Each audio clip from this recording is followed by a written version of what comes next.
Hello viewers, today we'll learn about time domain specifications. The desired performance characteristics of control system are specified in terms of time domain specifications. Usually, systems with energy storage elements cannot respond instantaneously and will exhibit transient responses, disturbances. Okay, now the desired performance characteristics of a system of any order may be specified in terms of transient response to a unit step input signal. And here we can find out the response here for various cases of zeta, and already we have done this in the earlier sessions. Here this is an output for unit step input for an undamped case where zeta equal to 0, and this is the case for a critically damped case where zeta equal to 1, and this is the case where zeta is between 0 and 1. Okay, and that is an underdamped case. And here this is an overdamped case where zeta is greater than 1. Here we are talking about zeta equal to 2. The transient response of a system to a unit step input depends on initial conditions. That is, for comparing the time response of various systems, it is necessary to start with standard initial conditions. And the most practical standard is to start with the system at rest. And the transient response will exhibit damped oscillations before reaching a steady state. And here this is the usual representation representing the transient response or time domain response having certain elements here.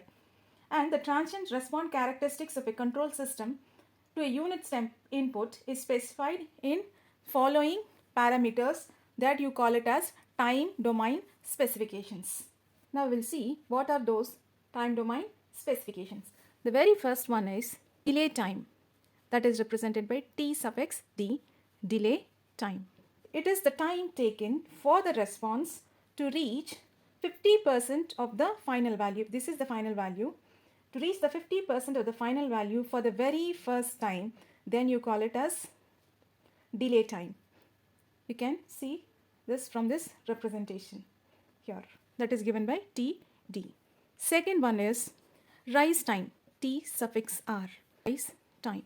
It is the time taken for the response to rise from 0 to 100% for the very first time, and see it is TR here. You can observe it from this graphical representation. Now for an underdamped case, the rise time is calculated from 0 to 100%. For an overdamped case, it is the time taken by the response to rise from 10% to 90%. And for a critically damped case, that would be for the response to rise from 5% to 95%. This is about rise time. Now peak time, this one, T suffix P, peak time. Okay, it is the time taken for the response to reach the peak value for the very first time, or it is the time taken for the response to reach the peak overshoot here. This is the peak overshoot represented by M suffix P here. Okay, that is peak time. The next one is peak overshoot, M suffix P. Okay, now this is defined as ratio of maximum peak value measured from final value to the final value. Now the last one is settling time, TS. It is defined as time taken by the response to reach and stay within a specified error. It is usually expressed as percentage of final value, and the usual tolerable error is 2% or 5% of final value. So we have these parameters here: delay time, rise time, peak time, and peak overshoot here, and settling time, TS.